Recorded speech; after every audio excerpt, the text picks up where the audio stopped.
Steve Pieczenik, and this is Steve Talks.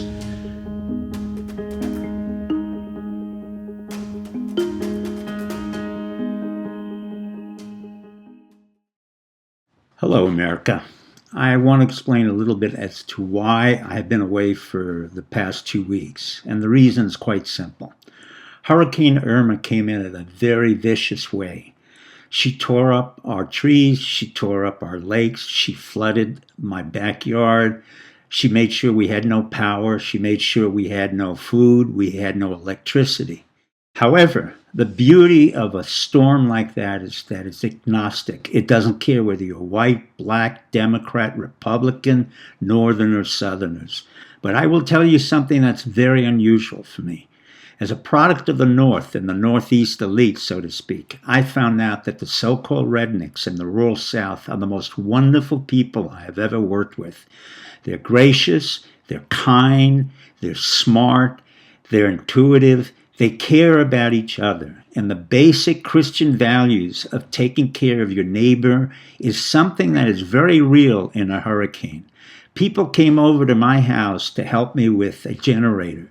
They came over to my house to help me with the food. They came over to my house to help me with ice. I, in turn, went over to other people's houses to help them in concert.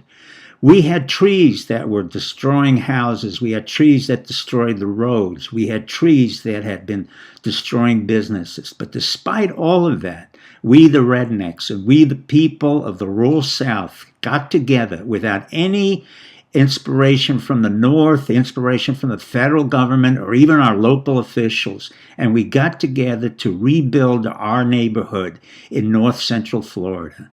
We not only got together, but we made sure that Clay Electric was able to help us. We want to thank them.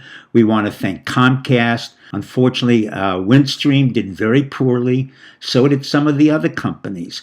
But the following companies did extremely well. Williamson Grocery Store, Blue Water Bay, Chipini's, Ace Hardware, and many other stores all came to the forefront. We want to thank them for having turned around and helped us out. I was able to go to a liquor saloon where a young man without any teeth and many tattoos just gave me ice for free. And in turn, I gave him a $20 bill and he said, "No, sir, I'm not selling the ice." And I said, "Young man, I'm not buying the ice. I'm giving you money for your cigarette." And he smiled and he laughed. I also want to make sure that you people understand what it means to be in a community where you help one another, where you're able to take out the trees, where you're able to swim in the water which is clean, where the water is regulated not by some federal government agency, but it's regulated by local community. And in this case, we had Tisdale's. The family was helpful in making sure that we had water and clean water in certain areas. Unfortunately, some of our commissioners were not all that effective, and particularly, I would say, Bradford County.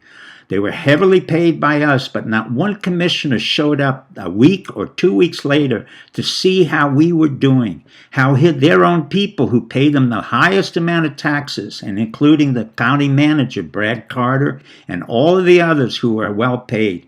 These are the ones who were concerned more about RV parks, an intrusion from a foreign company called Frontier Insurance, run by Willis King, who had been at Cornell University and has a frontman named Vincent Esson. And then we had in Union County, Mosaic Mines, who came in and tried to strip us of all our good deeds and strip our community of our goodwill.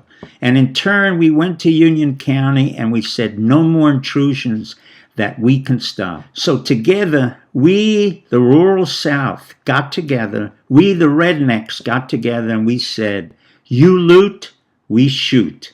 So I want to thank you, America, for listening to what I had to say and what I will continue to say about the great quality of the American people. Thank you.